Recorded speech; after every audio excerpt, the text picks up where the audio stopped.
Okay, here we go. Dragonfly 60 and how I fixed all the glitches. One thing that I encountered was with the original, this is not the original motor. I got this one. It's a 200 and some odd watt Tigertronics, I believe is what it is. Nothing fancy. Got it off eBay. I think it was only $17 from Hong Kong. It runs much smoother, and I couldn't keep the center shaft pin in place. Even tried grinding the shaft more and putting the lock pin, or the lock screw would not hold it.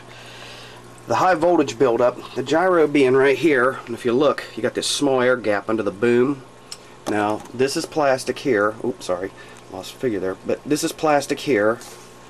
Where you mount here, this is plastic and insulated again. Well, this doesn't count because it's sticking out in midair, but the static voltage, we found it accidentally with an oscilloscope. We couldn't figure out why the chopper would just hover and then with no warning snap and turn without your finger on the controls to cause that to happen.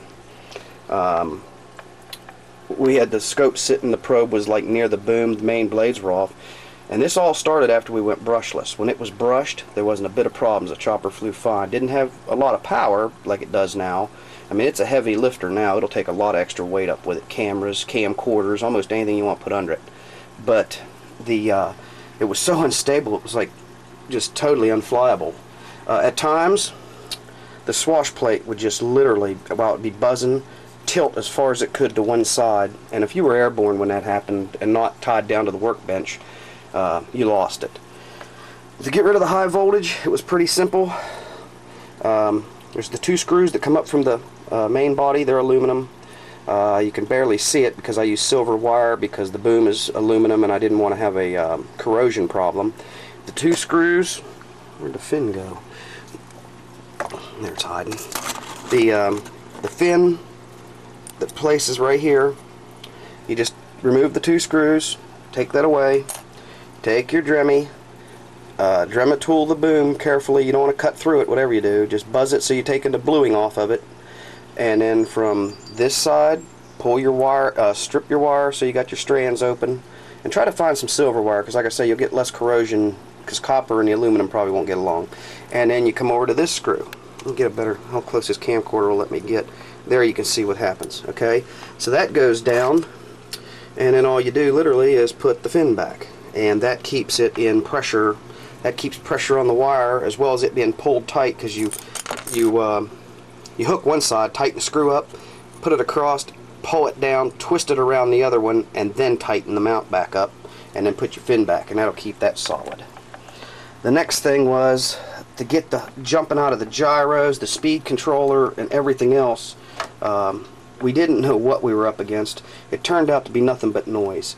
These are ferrite chokes. Get them at Radio Shack. You can buy them if you want to. If you just nib around and find old computer cables and cords, I don't know what sizes you'll score.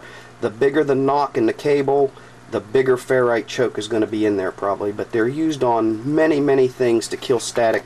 And I've even noticed now on the new T-Rexes, their speed controllers come with one already on it, so that ought to tip somebody off right there. But this is pretty simple. It actually took two to make it stop. This one here just floats. One zip tie here, one here, just to keep it from wandering up and down. This one's a little bit larger. Again, just one pass. The motor wires pass through the center, plug in and go straight to the speed controller. Then I took a single stranded wire, one piece, and you just start going around and around and around through the center loop. I think I got 8 or 10 turns there, something like that. You can do is, the more of them you get, you're building a transformer is what you're doing. And the noise that's passing through there is then transferred to this wire, and then all you do, I can't really get in here to see this too well, but you can see a solder lug right here. I drilled the frame right there, put a, yeah, there you go. Drilled the frame, put a real small screw through it, solder lugged, and brought these wires together and soldered them to that. So each end of this comes to here. You're building a loop, a closed loop. There's not, well, you just take, like I say, you're taking both strands that you've went through, you end up with two ends, you solder them together and then ground them to the frame.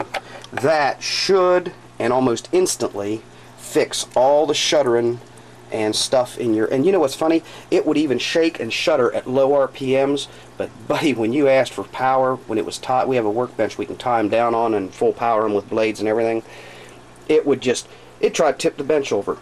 But now with that mod, and the only other thing that I can find is I can tell you guys to watch for, this thing came, it made a weird squealing sound. They had, from the factory, they tightened this screw up too much. Make sure that you can turn this idler wheel free. I've had 2 of them. I mean, you can't see it probably, but if you actually turn this thing in, if you were here, you can see a flat place or a shiny spot.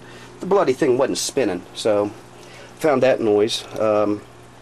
Like I say, and after that, you can go to most hobby stores. I'm gonna get down here where you can see this.